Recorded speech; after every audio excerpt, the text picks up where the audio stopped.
Señal directa.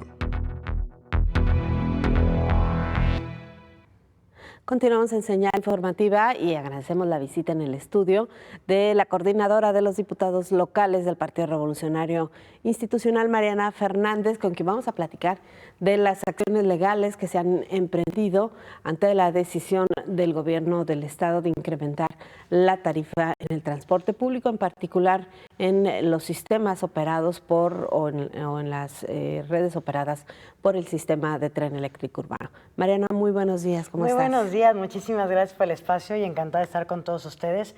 Y justamente hablando de este tema tan importante como el aumento desmedido del transporte público, lo acabo de decir en una entrevista justamente en esta casa, en una entrevista anterior que tuvimos, todo el mundo aumenta al 36%, pero pareciera que fue el 32%, porque ni siquiera te han cambiado los 10 pesos. Entonces, claro, el verdadero aumento fue hasta el 42%, y todo está aumentando, los impuestos están creciendo, los prediales crecen en los municipios, desmedidamente han crecido todos los servicios de los municipios, y lo que no crecen son los salarios. Entonces la gente obviamente está harta de decir, me están quitando una tercera parte de mi sueldo, porque ahorita las familias, Sonia, están sobreviviendo con 6,000 pesos al mes, familias de 4, de 6, y digo sobreviviendo porque no se puede vivir con esa cantidad de dinero. Entonces, para pagar un transporte que es malo, que no brinda buen servicio, y además pues de los más caros del país.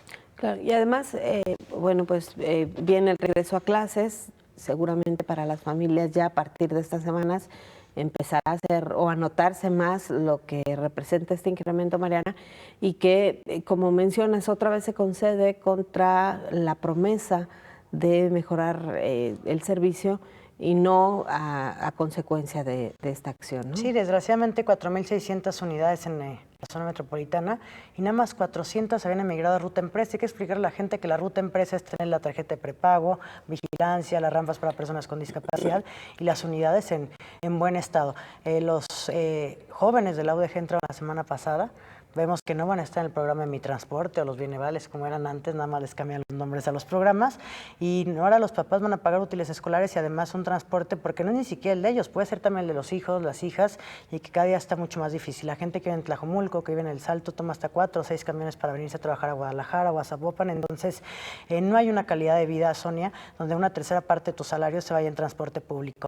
Nosotros en estas acciones legales, son 2 las que se están presentando. La semana pasada presentamos el jueves un amparo colectivo con más de 1,300 firmas, y ahí justamente destacamos la parte que tú dices del transporte masivo. No tenía autorización a la Comisión Tarifaria para subir, solamente el transporte colectivo, que son los camiones urbanos que conocemos como los camiones de ruta, pero el masivo, que es todas las rutas alimentadoras del tren ligero, el macrobús, los trolebuses, no tenían la autorización de la Comisión Tarifaria para subir para subir este incremento, y se cometió una ilegalidad. Eso fue un día jueves donde dimos la batalla y dijimos, esto no está permitido, no está autorizado, y el día sábado publica el gobierno del estado en el periódico oficial un oficio de Diego Monraz diciendo que el masivo también cambiará Ruta Empresa. Ojo, lo acabas de decir tú, el masivo no puede ser Ruta Empresa, no son empresas los organismos públicos descentralizados, y nunca en la propia ley movilidad dicen cuáles son los colectivos y cuál es el transporte masivo. Entonces,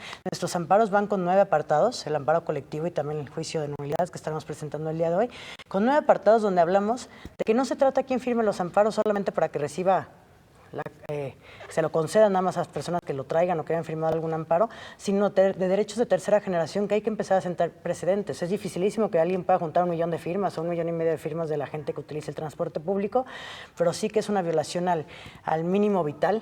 La Suprema Corte te dice que el mínimo vital es con lo que viven todos los mexicanos para tener lo mínimo para sobrevivir todos los días, y aquí obviamente hay que sentar el precedente que sea para todos los usuarios del transporte público.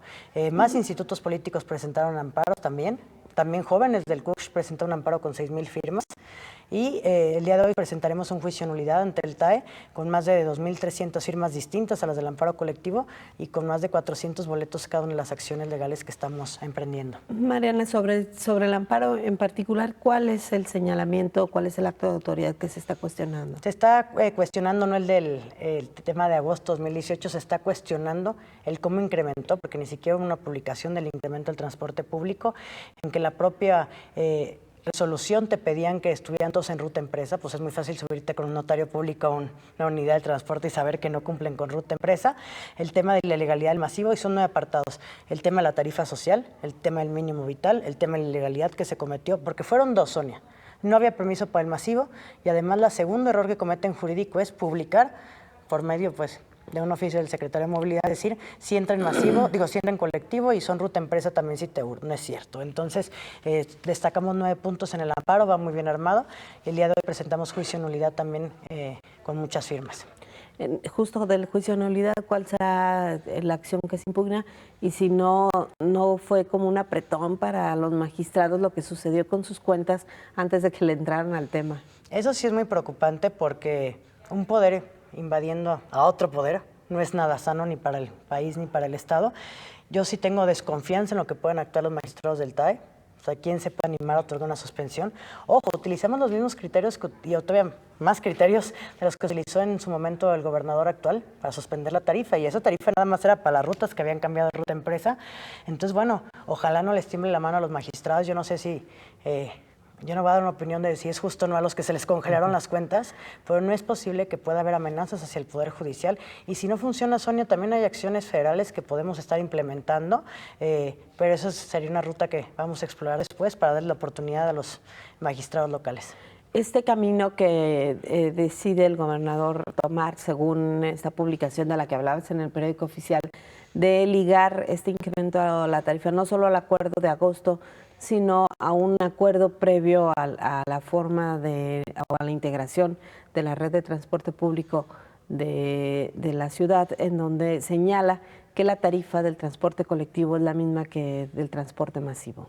Sí, son las 2 rutas legales, las 2 ilegalidades que nosotros vemos, más aparte todo el tema social, que la gente, pues lo acaba de hacer el estudio de la UDG, que pues no te pueden decir que la tarifa técnica es de 13 pesos, pues la tarifa social no puede pasar de los 7 pesos. Entonces nos tenemos que ir por el tema de la tarifa social. En la Ciudad de México, todo tipo de transporte te cuesta 6 pesos. Y por ejemplo, el CITEUR nada más de este año, con estos 2 pesos con 50 centavos, va a ingresar más de 912 millones de pesos. Pero se los estás quitando a la gente, Sonia. Se estás quitando en tema de alimentos, de salud, temas de recreación. ¿Y en dónde se amarra el cinturón el gobierno del Estado? Llevan 9 meses y yo nunca he visto una sola acción donde marquen un plan de austeridad. El anterior gobierno podrán criticarlo, pero cuando entró hizo 15 acciones en temas de austeridad, y cuando subió el tema de la gasolina, otras 15 acciones en temas de austeridad. Aquí le están dejando todo a los usuarios del transporte público, a las familias jaliscienses, a los empresarios que tengan buena voluntad de subir los 10 pesos, y realmente ellos qué están aportando como administradores del Estado para tener un mejor transporte y sobre todo ahorros en muchas partidas que podrían darse.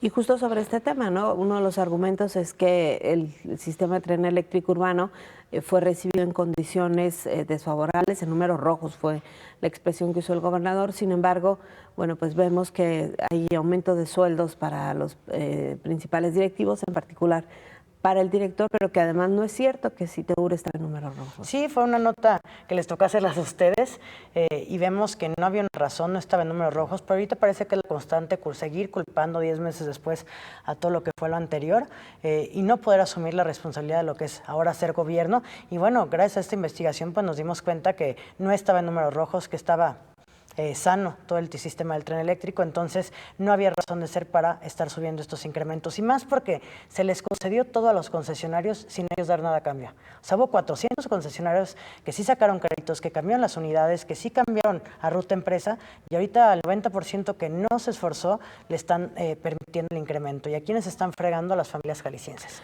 ¿Cómo se puede supervisar el transporte público, Mariana, para que pues sí se cumpla y que por lo menos este aumento que se condicionó justamente al cumplimiento tenga algún sentido? Bueno, pues tendrá, yo creo que las mejores auditorías son las de la gente que lo usa todos los días, donde se dan cuenta que todo están sucios, que hay acoso contra las mujeres, que no tiene ni siquiera las rampas para personas con discapacidad. Entonces, pues es muy fácil. Va a haber el observatorio seguramente del transporte público que puede estar, también viene seguramente uno de la FEU, donde van a estar viendo si sí es cierto que van a cambiar o no van a cambiar las propias unidades del transporte público. Y regresando al tema del amparo, ¿qué garantía tienen los ciudadanos de que estas acciones legales que está respaldando el PRI en verdad están bien fundadas y van a tener seguimiento y no van a ser solamente un tema mediático? No, es un tema que vamos a luchar hasta las últimas consecuencias. Si no nos consiguen los amparos, nos vamos con los juzgados de distrito nos vamos a una queja.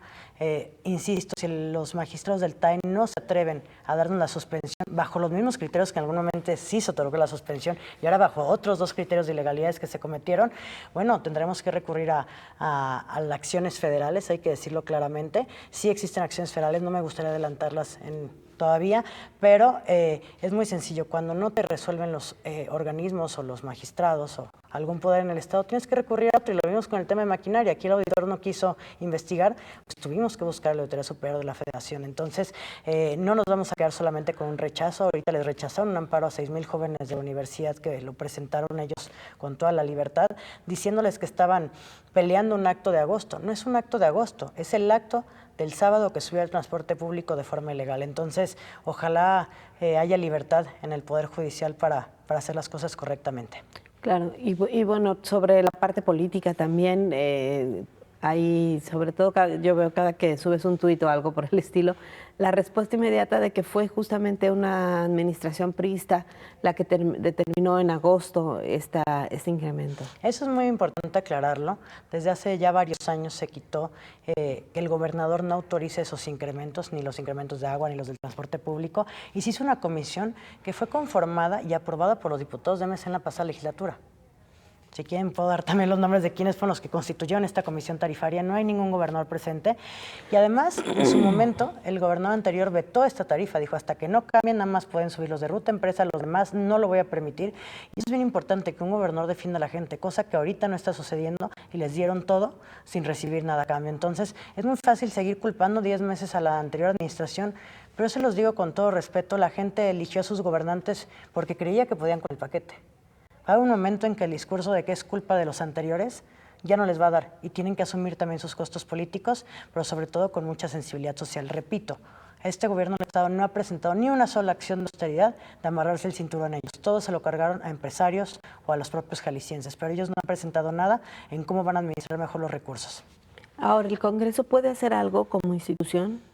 Es difícil, hay una comisión, no es, podemos dar los posicionamientos políticos, podemos pelear, pero desgraciadamente en las figuras de participación ciudadana no puede ir ni contra aumentos, ni contra impuestos, ni contra nombramientos de gente de gobierno, pero nosotros como partido, y seguramente más partidos se están sumando a la lucha y más asociaciones, no nos vamos a quedar solamente con un rechazo, iremos hasta las últimas consecuencias y les estaremos avisando cómo proceden estas acciones legales. Claro, ¿alguna forma que el ciudadano que esté interesado en sumarse a las acciones legales pueda contactarlos, Mariana? Bueno, hasta el día de hoy estaremos recibiendo ya las últimas firmas para el tema de juicio de nulidad en el Congreso del Estado, y más que todo son firmas simbólicas porque queremos que esas 1,000 firmas, esas 2,600 que entran hoy, que son distintas todas, sean el símbolo para que sea un tema de los derechos de tercera generación, que es algo que no se ha tocado y tenemos que defender a todos los usuarios del transporte público. ¿Cómo se puede o qué identificación se necesita? Nada, nombre completo y firma es lo único que se necesita. Muy bien, muchísimas gracias, Mariana. Un abrazo y gracias por el espacio, Sonia. Muchas gracias, Mariana Fernández, es diputada coordinadora de los diputados del Partido Revolucionario Institucional en el Congreso.